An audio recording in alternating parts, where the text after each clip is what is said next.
Hey guys, this is Vamakshi Verma from Canals Academy, and we were seeing the concepts of ionic equilibrium.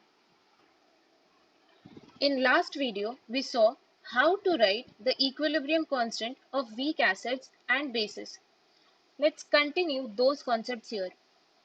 As we saw that weak electrolytes or acids and bases dissociates incompletely, but how to find out how much they dissociated? So this is seen by the degree of dissociation. For example, let's consider this weak acid, which is an irreversible reaction. Now here we know that this irreversible reaction dissociates incompletely. So the number of moles actually dissociated per unit of the total number of moles of reactant that were actually present in that reaction is known as the degree of dissociation. And this alpha is nothing but the degree of dissociation. So basically, degree of dissociation is represented by alpha. And if we have to calculate how much percent dissociation took place in that reaction, that is given by percent degree dissociation, which is nothing but alpha, that is degree of dissociation multiplied by 100. Okay, so now let's relate this degree of dissociation and equilibrium constant of acids and bases that we had seen in the last video. This relation which we are going to see was named after a scientist who obviously found out this relation, and it was known as the Oswald dilution law. Let's see the relation of weak acids first. So weak acids generally have this kind of reaction, which is a general reaction for given for weak acids, where Ha is some of the weak acid, and it dissociates to give you H plus and A minus, where H plus is your cation and A minus is your anion. So this reaction is basically a reversible reaction. It is taking place in a reversible manner where an equilibrium is established. And for this equilibrium which is established, a constant is given which is known as the equilibrium constant, and which is this, where the equilibrium constant is nothing but your Ka, and it is given by the concentration of H plus multiplied to concentration of A minus divided by concentration of Ha. Now the square brackets indicates the concentration. As I am repeating this again and again, square brackets is used for the concentration purpose only. Now let's see the concentration terms of this reaction in more detail. So let's consider this reaction again. So initially, let's consider that when the reaction was started, the number of moles of the reactant taken were 1. Okay, so the number of moles of Ha as a reactant was 1. And because the reaction was initiated, there were no products formed. That is, the dissociation didn't take place at that point of time. So if the dissociation didn't take place, the concentration of H plus and concentration of A minus comes up to be 0. Okay. Now, as the time passed, the equilibrium reached, and at equilibrium, some amount of reactant got dissociated. Now, we had seen how to calculate the dissociation, that is the degree of dissociation, which was given by alpha. So, at a particular time, when some concentration of reactant dissociated, that is, when some moles of reactant dissociated, so we can just subtract those degree of dissociation from the number of moles that were initially taken. So we can write it as 1 minus alpha. So if the alpha number of moles is dissociated, so it has to come into the product side. So here it appears where alpha number of moles of H plus and alpha number of A minus can be seen in the product side. And this all is happening at the time of equilibrium. Okay, and these are nothing but the number of moles of the reactant as well as the product. Okay, now but in this particular reaction the concentration terms are written.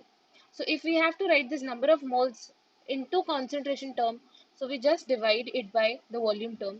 That is, if we have to write it in the concentration in mole per dm cube, that is nothing but the molarity.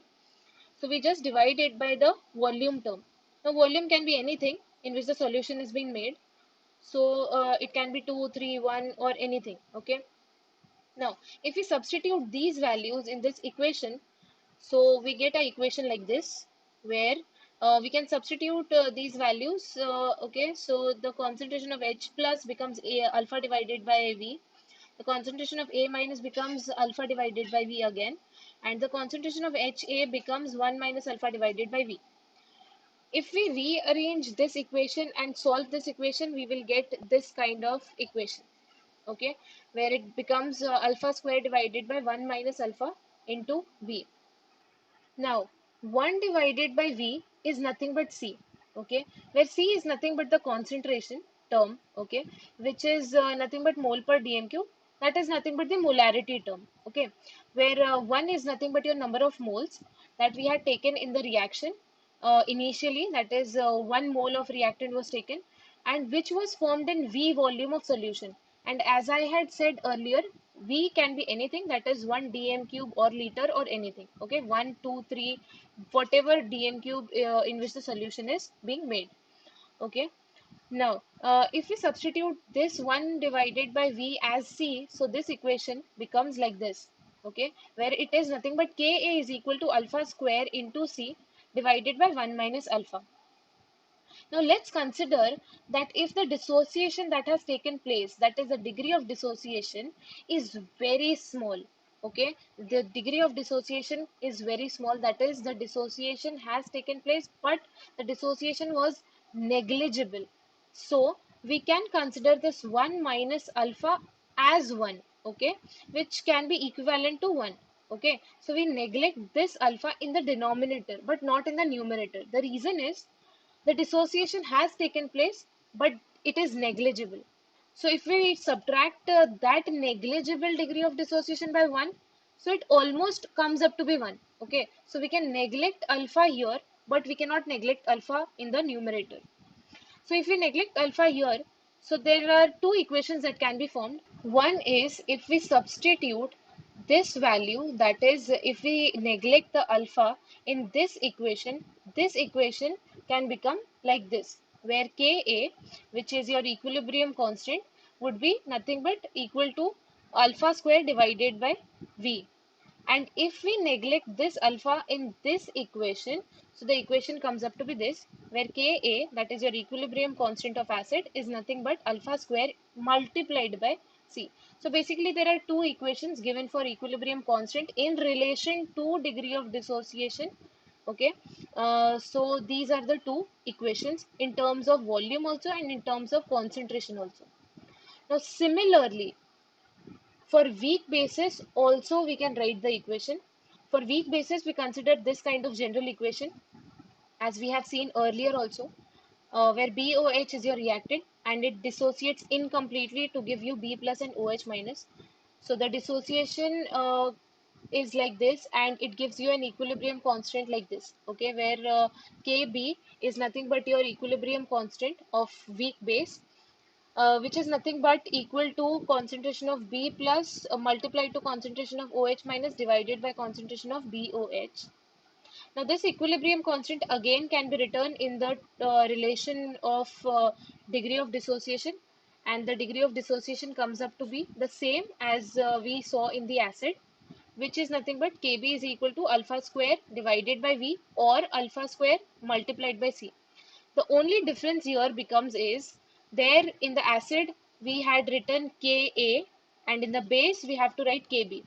The reason is this is for base and that equation was for acid. That's it. So this was about the relation between degree of dissociation and equilibrium constant of acids and bases. Now let's see one more very interesting concept of acids and bases, that is pH. We all know that acids and bases, when react with suitable indicators, show some color change.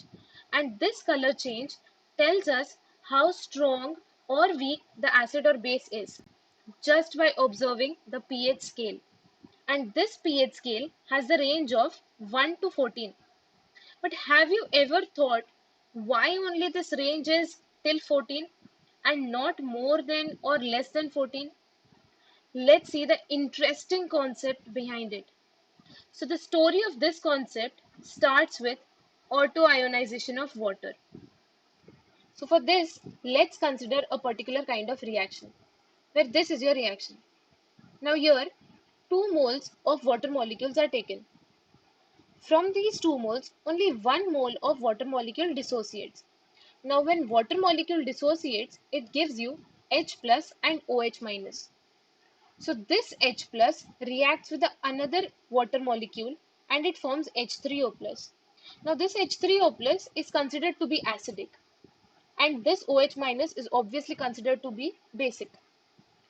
Now, if we write an equilibrium constant for this particular reaction, the equilibrium constant will be written as this, where K is nothing but the equilibrium constant in terms of concentration, which is nothing but K is equal to H3O plus, the concentration of H3O plus, that is nothing but your acid concentration, multiplied to the OH concentration, OH minus concentration, that is nothing but your basic concentration, divided by H2O raised to 2. Now this raised to 2 is because your 2 moles of water molecule are being taken. Now, if we rearrange this equation, we can write it as this, where we have just taken this H2O concentration with the equilibrium constant term. Now, if we consider that in this reaction, the dissociation was almost equal to negligible. That is, the water molecules that were dissociated was very small or it is negligible, and if the dissociation was negligible, then the amount of the H2O molecules in the reactant side were almost same as taken in the reaction. So if the degree of dissociation was negligible, so this water molecules become almost constant. So this term can be neglected, or we can say that H2O part can be written as a constant term. So if H2O is written as K dash, so we can rearrange this equation, rewrite this equation basically, and it gives you like this, where K into K dash is nothing but your acid part multiplied to your basic part, where this whole term is a constant, and instead of writing two constants at the same time, we can write it as Kw, and this Kw is nothing but the ionic product. Kw, which is equal to K into K dash, is called as the ionic product, which is equal to H3O plus, that is the acid part, multiplied to the basic part, that is OH minus. Now, if we consider this reaction where the dissociation was being taking place, where one molecule of H2O was dissociated to H plus and OH minus, and that H plus reacted to this H2O to form H3O plus, that was your acid part, and OH was your basic part. So you can see that only 1 mole of H3O plus is being formed and only 1 mole of OH minus is being formed. That is, if one molecule or 1 mole of H2O is dissociated, it results into only 1 mole of H3O plus and 1 mole of OH minus. That is, in pure water, the concentration of H3O plus and concentration of OH minus are equal to each other. And in standard conditions, that is at standard temperature and pressure, the concentration was found out to be 1.0 into 10 raised to minus 7 mole per liter. That is in pure water at standard conditions, that is at standard temperature and pressure, the concentration of H3O plus and concentration of OH minus. Now, if we substitute this 1.0 into 10 raised to minus 7 mole per liter value in the ionic product equation, so this was the ionic product equation, and if we substitute this value in these terms, so it becomes like this, where H3O plus concentration was also 1.0 into 10 raised to minus 7 and OH minus was also 1.0 into 10 raised to minus 7. And using the laws of indices, we can write this term, or we can solve this term, and we get the answer like this, where it is 1.0 into 10 raised to minus 14. So the value of ionic product at standard temperature and pressure comes up to be 1.0 into 10 raised to minus. And by seeing this value, let's find out the values of pH. So basically, the formula of pH is nothing but minus log to the base 10 concentration of H plus, where we consider that H plus is your acid term. Okay, so pH is nothing but the potential of hydrogen, and it is given as minus logarithm to the base 10 concentration of H plus. Similarly, POH, that is potential of hydroxyl ions, can be given as minus logarithm to the base 10 concentration of OH minus, that is hydroxyl ions. Now, if we consider that equation of ionic product, which was the concentration of H3O plus multiplied to concentration of OH minus, so we find out that the value of Kw was nothing but 1.0 into 10 raised to minus 14. If we substitute this value in this equation, we will get an equation like this, where the product of concentration of H3O plus and OH minus is nothing but 1.0 into 10 raised to minus 14. So if we take logarithm on both the sides of this equation, so the equation can be written as this, where we know that if there are any two terms which are in the multiple forms, and if we take logarithm of those terms, it can be written in the sum value. That is, we can write those two terms in the plus form. Okay, so this equation can be written as log to the base 10 concentration of H3O plus log to the base 10 concentration of OH minus. And now what happened to this term? So when log is taken here, logarithm of 1.0 is nothing but 1, and logarithm of 10 raised to minus 14 is nothing but minus 14. Okay, so this is basically the equation if we take logarithm on both sides of this equation. Now, if I write a minus sign in this whole equation, if I multiply a negative in this whole equation, the equation comes up to be like this, where minus logarithm to the base 10 concentration of H3O plus minus log to the base 10 concentration of OH minus is equal to 14. Now minus minus gets plus over here. Okay. Now, as we have seen here that pH formula is nothing but minus log to the base 10 H plus, and POH is nothing but minus log to the base 10 OH minus. So these formulas can be substituted in this equation, where you can see that H3O plus and H plus, both the terms are same because both the terms are used for acidic medium only. So this term gets converted into pH and this term gets converted into POH. So the equation is now like this. So it is pH plus POH is equal to 14. This is where we get the whole pH scale from the range of 1 to 14. Now here we have got the actual range, that is why it was till 14 and not more than 14 or not less than 14. But now let's see why in neutral the pH is 7 and in acid it is less than 7 and in basic it is more than 7. Let's see. So in neutral solution, basically what happens is the concentration of H3O plus and OH minus is same, so that both reacts with each other and neutralizes the solution. That is, it becomes neither acid nor base. That is, neither the acid component is more or the base component is more. And as we have seen that the concentration was found out to be 1.0 into 10 raised to minus 7. So if we solve it by this formula, that is the pH formula, pH is nothing but minus log to the base 10 concentration of H plus. And if we substitute this value in this equation, so we will get a value which is 7. So here we can conclude that in neutral solution, the pH has to be 7. Okay. Now, what happens in the basic or the acidic solution? Let's see. So in the acidic solution, what happens is the concentration of H3O plus, that is the acid term, is more as compared to the OH minus, that is a basic term. So now the value of this H3O plus is more than 1.0 into 10 raised to minus 7. Okay, and the pH, if we solve it by this value in this formula, so the pH comes up to be less than 7. So basically acid solutions have the pH less than 7. And what happens in base? It is just the opposite of this condition. In bases, what happens is H3O plus concentration is less than as compared to OH minus. So the solution becomes basic in nature. And if it becomes basic, that is the concentration of OH minus is more now. So here the concentration of H3O plus becomes less than 1.0 into 10 raised to minus 7. That is just the opposite of this case. And if we substitute this value again in the pH formula, we get pH is more than 7. So basically, in basic solution, pH is more than 7. In acidic, it is less than 7. And in neutral, it is 7.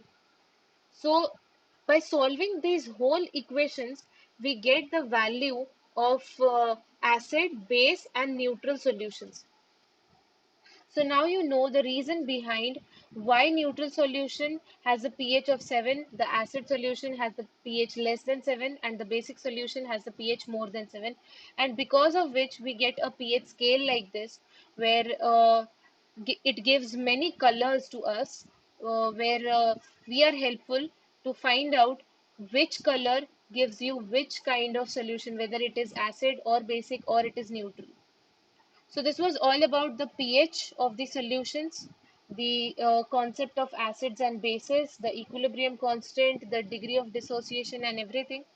I hope you have understood it very well. If you have any doubts, you can ask me in the comment section.